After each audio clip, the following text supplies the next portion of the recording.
मुंबईतील परळ आणि प्रभादेवीला जोडणारा 100 वर्षांहून अधिक जुना एल्फिस्टन पूल पाडण्यासाठी मध्य रेल्वेवर रात्रकालीन मेगा ब्लॉक घेण्यात आला होता।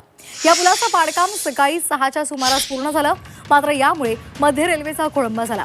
सकाळी 6 पर्यंत दादर ते सीएसएमटी वाहतूक पूर्णपणे ठप्प होती, त्यामुळे कामावर जाणाऱ्या प्रवाशांचे हाल झालेत।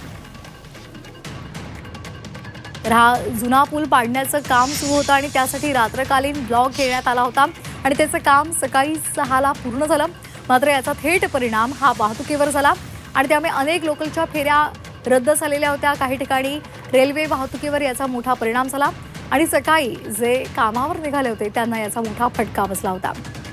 आपण हे दोन दृश्य पाहतोय। एल्फिस्टन पुलाचं पाडकाम सुरू होतं आणि त्यामुळे मध्य रेल्वेनं ब्लॉक घेतलेला होता आणि यामुळे लोकल फेऱ्या रद्द झालेल्या होत्या। याचा आढावा घेतला आमच्या प्रतिनिधी सीमा आढे यांनी। पाहूया। मुंबईतील 113 वर्ष जुना आणि ऐतिहासिक एल्फिस्टन पूल आता इतिहास जमा झालेला आहे। काल मध्यरात्री अंतिम पाडकाम मध्य रेल्वेच्या माध्यमातून करण्यात आलं। मध्य रेल्वे मार्गावरील शेवटचं पॅनल काढल्यावर नवीन पुलाच्या उभारणीचा मार्ग हा मोकळा होणार आहे। प्रभादेवी पुलाच्या पाडकामामुळे अनेक लोकल आणि एक्सप्रेस गाड्या दादर मार्ग आणि भायखळा मार्गे सोडण्यात आलेल्या आहेत।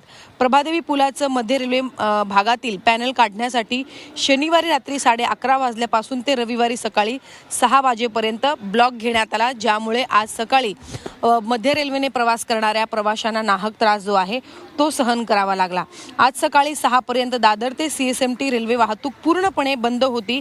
हा गर्डर गॅस कटिंगच्या मध्यपासून कापण्यात येत होता। त्यातील 2 पैकी एक गर्डर पहाटे 4 वाजता यशस्वीरित्या बाजूला करण्यात आला, तर दुसरा आणि अखेरचा गर्डर 6 वाजता क्रेनच्या सहाय्याने बाजूला ठेवण्यात आलेला आहे। व्हिडिओ जर्नलिस्ट ओमप्रकाशसह सीमा आढे, झी 24 तास, मुंबई।